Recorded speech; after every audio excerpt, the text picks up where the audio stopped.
Hello दोस्तों, कैसे हो आप लोग। आपको नवरात्रि की ढेर सारी शुभकामनाएं। आपका दिन मंगलमय हो। दोस्तों, आज मैं यही गांव के बीच में कोई प्राचीन शिव मंदिर है, वहां पे गई हूँ। आप देख रहे होंगे यहाँ का नज़ारा।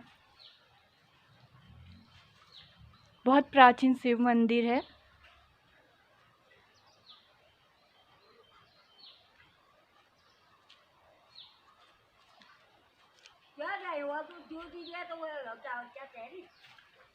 यहाँ पे देख रहे होंगे, ये भैरवनाथ का मंदिर है।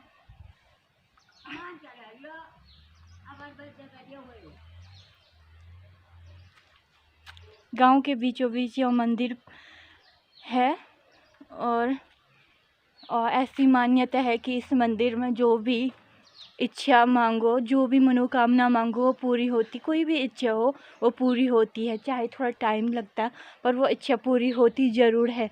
क्योंकि काफ़ी प्राचीन मंदिर है और काफ़ी मानते हैं गांव वाले इस मंदिर को। और काफ़ी सुंदर नज़ारा है। आसपास पेड़ पौधे हैं।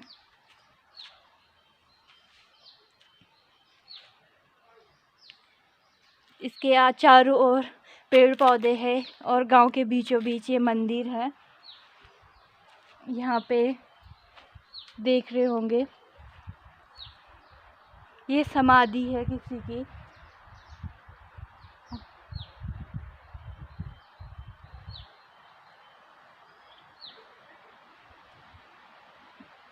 मतलब शिव की समाधि है ये, यहाँ पे ये देख रहे होंगे आप। और यहाँ पे एक शिवलिंग है।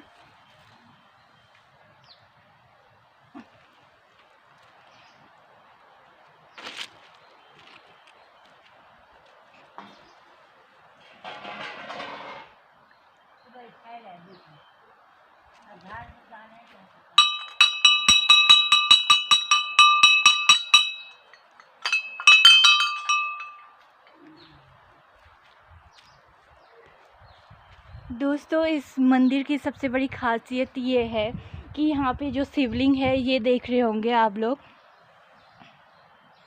यह प्राकृतिक शिवलिंग है। कोई कृत्रिम रूप से बनावटी शिवलिंग नहीं है यह। ये देख रहे होंगे आप लोग, यह खुद, इस शिवलिंग की उत्पत्ति खुद यहीं पे हुई है। और कुछ बनावटी शिवलिंग रहते हैं, पर ये खुद यहीं पे, मतलब आज से 15-20 साल हो गए इस शिवलिंग की उत्पत्ति की। इससे पहले ये शिवलिंग नहीं था। जब हम छोटे थे तो मंदिर आते थे, तो उस वक्त ये शिवलिंग नहीं था। लेकिन आज 15-20 साल हो गए होंगे इस शिव की उत्पत्ति के। ये खुद यहीं पे उत्पन्न हुआ। देख रहे होंगे आप लोग।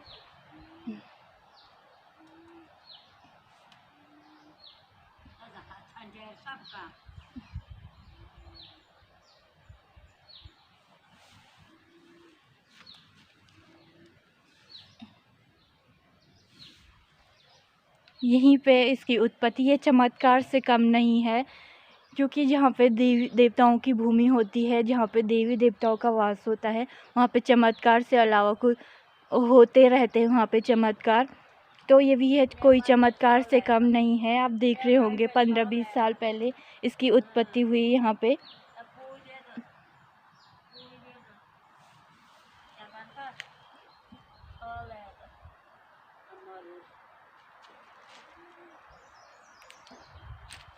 यहाँ का जो वातावरण है, ये देख रहे होंगे आप लोग,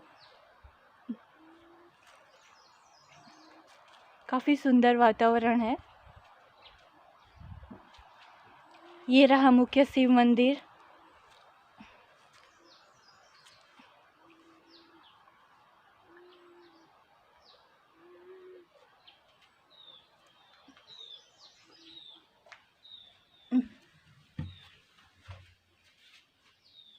ये देख रहे होंगे, ये भी प्राकृतिक रूप से इसकी उत्पत्ति हुई बहुत पहले। यहाँ पे खुद शिवलिंग की उत्पत्ति हुई। ये भी प्राकृतिक रूप से शिवलिंग है। और यहाँ पे देख रहे होंगे आप, शिव जी का एक सुंदर सा मंदिर है।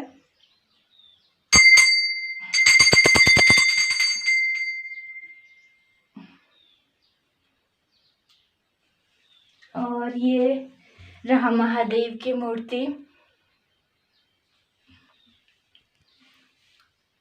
ओम नमः शिवाय, हर हर महादेव।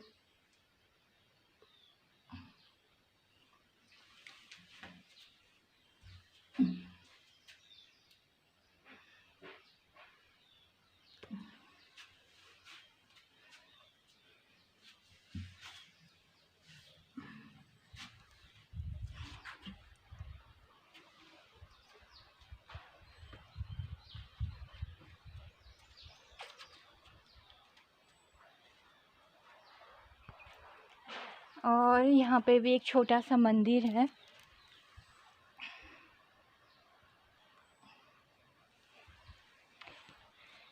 इसके चारों ओर का वातावरण देख रहे होंगे आप, काफ़ी सुंदर है।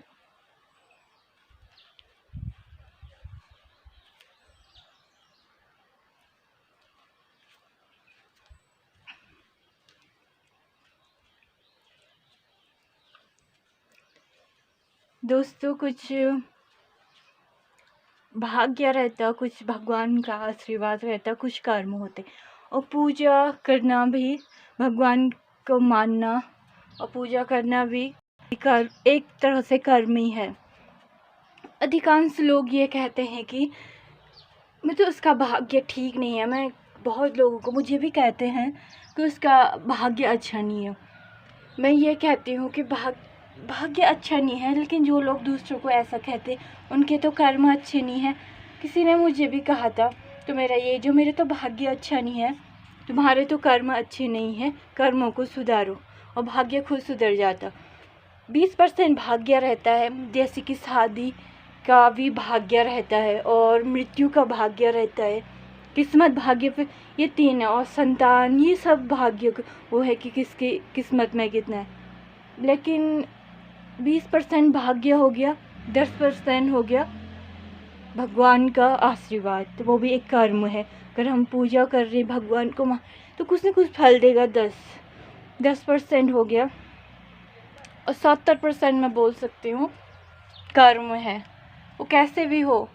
इसलिए मैं यही कहती हूँ, कर्म अच्छे होने चाहिए, भाग्य खुद में, क्योंकि कर्मों के सहारे इंसान की दिनचर्या बदलती है। क्योंकि इंसान जिस तरह से कार्य करता है, उसकी दिनचर्या उसी तरह से आगे बढ़ती है। और भाग्य भी होता है, भाग्य भी कभी कभी भाग्य कहते हैं कि भाग्य साथ नहीं दे रहा, कर्म कर रहे भाग्य साथ नहीं दे रहा, तो वो भाग्य हुआ। और बाकी आशीर्वाद सब कुछ होना चाहिए इंसान के पास। तो ऐसे जो दूसरों का बुरा करते हैं, दूसरों का भला नहीं होने देता, ये भी कर्म ही हुए इंसान का। पर उस इंसान का कर्म होता तो उसके बाद उसका रिजल्ट बाद में मिलता है। तो भाग्य भी होता, कर्म भी होता, पर ज़्यादा कर्म होता है, क्योंकि भगवान धरती पे भेजा है कुछ करने के लिए। बड़ी मुश्किल से इंसानी जीवन मिलता है और बहुत बहुत मुश्किल से मिलता है। तो भगवान इस धरती पे भेजता है तो कर्म करने के लिए। जब भगवान इस धरती में आए तो उन्होंने भी कर्म किया, आज उनको याद करते हैं, उनकी पूजा करते हैं। उसी प्रकार से भाग्य भी बदल जाता है। कहते हैं कि हाथ की रेखाएं जो रहती है वो बदलती रहती है, वो एक जैसी नहीं रहती है। हमारे जो हाथ की रेखाएं हैं वो बदलती रहती है। हम जिस प्रकार से कार्य कर रहे हैं, जिस प्रकार से हमारी दिनचर्या है, उस प्रकार से हमारी जो हाथ की रेखाएं हैं वो बदलती रहती है। उसके बाद भाग्य भी साथ देता है। ज़िंदगी में जब खुशी का पल आता, कोई दुख का पल आता, वो भाग्य है।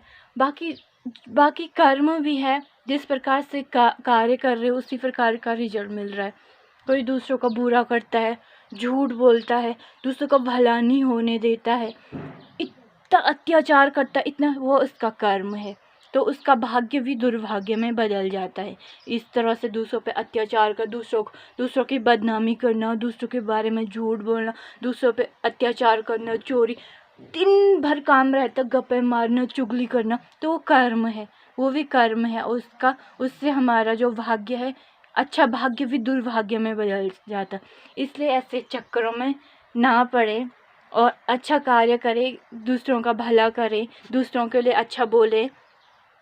हाँ, कोई गलत बोल रहा है, हमें कुछ गलत बोल रहा है तो उसका विरोध करो, सीधा जवाब दे दो।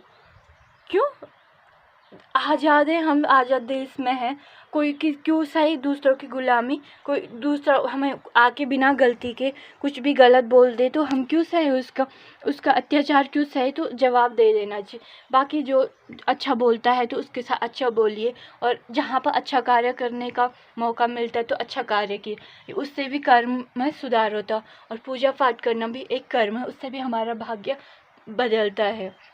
तो इसी प्रकार से नहीं बोलना चाहिए किसी को भी।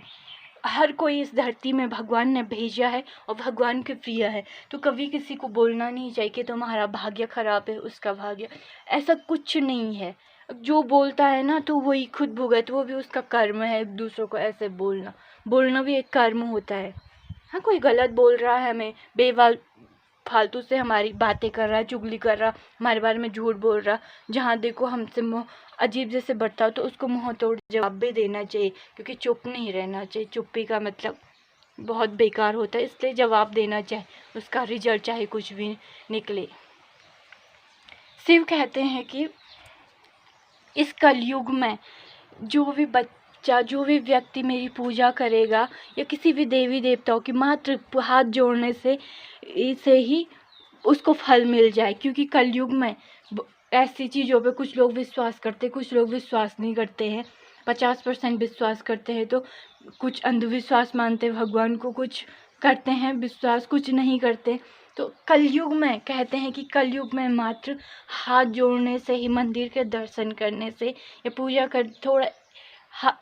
पूजा करने से कभी कभार उससे भगवान जल्दी प्रसन्न हो जाते हैं और फल जरूर देते हैं।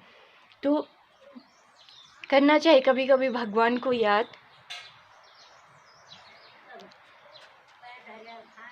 बाकी क्या कहूँ मैं आप लोगों से, भगवान शिव से प्रार्थना करती हूँ कि आप लोगों का दिन मंगलमय हो, आपकी इच्छा भी पूरी हो, और जो इस इलाके के हैं वो भी आइए मंदिर में, इस मंदिर में।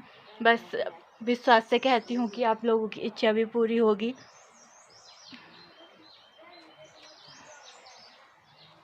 यहाँ देख रहे होंगे काफ़ी सुंदर वातावरण, मुझे बहुत अच्छा लगता है ये मंदिर। काफ़ी पहले से है ये मंदिर यहाँ पे।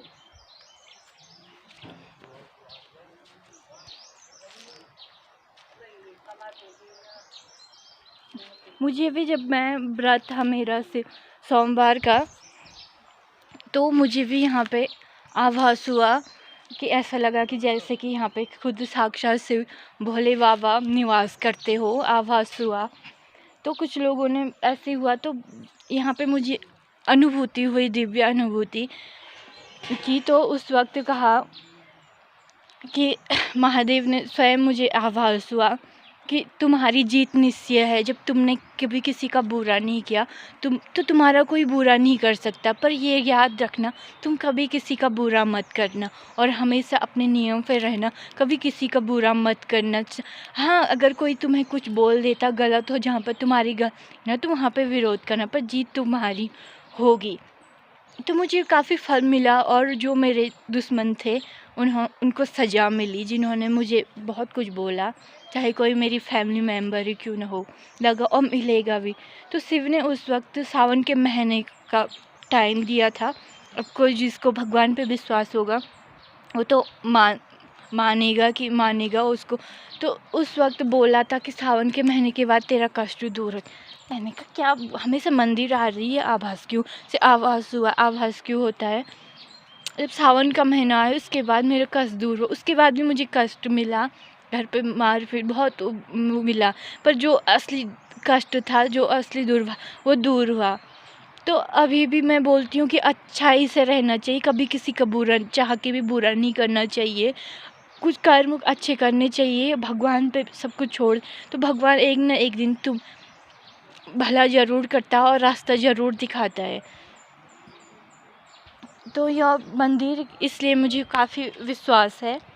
बीच में विश्वास भी टूट गया था, पर है विश्वास, क्योंकि इतनी वो बताया यहाँ पे, खुद अनुभूति भगवान ने खुद अपने यहाँ पे अपने होने का एहसास दिलाया। और जो लोग सच्चे में शिव को मानते हैं, इस मंदिर को मानते हैं, उनको भी अपना होने का एहसास दिलाएगा भगवान। पर यह है कि इस कलयुग में भगवान किसी को दर्शन नहीं दे सकते हैं, साक्षात दर्शन नहीं, हाँ स्वप्न में दे सकते हैं। अगर कोई भगवान का भक्त है तो वो स्वप्न में देते हैं दर्शन, और स्वप्न में ही संकेत बताते हैं हमें। जो सपने होते उसी में संकेत बताते, उसी में दर्शन होते, और मंदिर में आते तो वहाँ पर अनुभूति होती। बाकी ये है, बाकी तो साक्षात तो नहीं दे सकते कलयुग में, इतना नहीं है।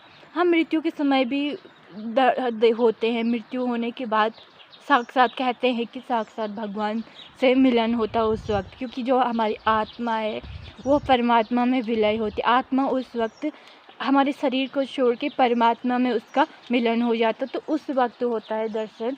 बस मैं भोलेनाथ से कहती हूँ कि सभी की इच्छा पूरी करना, जो अच्छे मार्ग पे है उसकी रक्षा करना, जो अच्छे लोग हैं उनकी रक्षा करना, और जो इस मंदिर में आए, भगवान से ही प्रार्थना करती हूँ कि जो इस मंदिर में आए उसकी समस्त इच्छाएं पूरी हो, उनकी मनोकामनाएं पूरी हो, और उनके दुख को दूर। और जो बुरे लोग हैं तो उनको सजा ज़रूर दे, अगर सच में भगवान यहाँ पर साक्षात है। और जो बुरे लोग हैं दूसरों का बुरा करते हैं, झूठ बोलते हैं, कुछ भी काम नहीं रहता उनका, दिन भर बुराई करना, तो उनको सजा ज़रूर देना।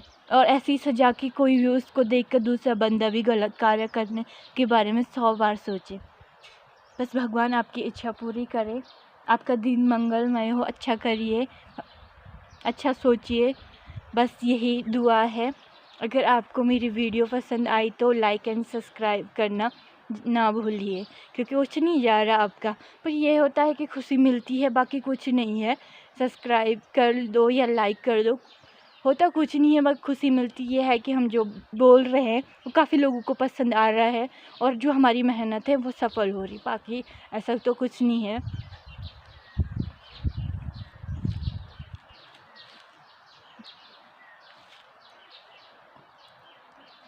बाय।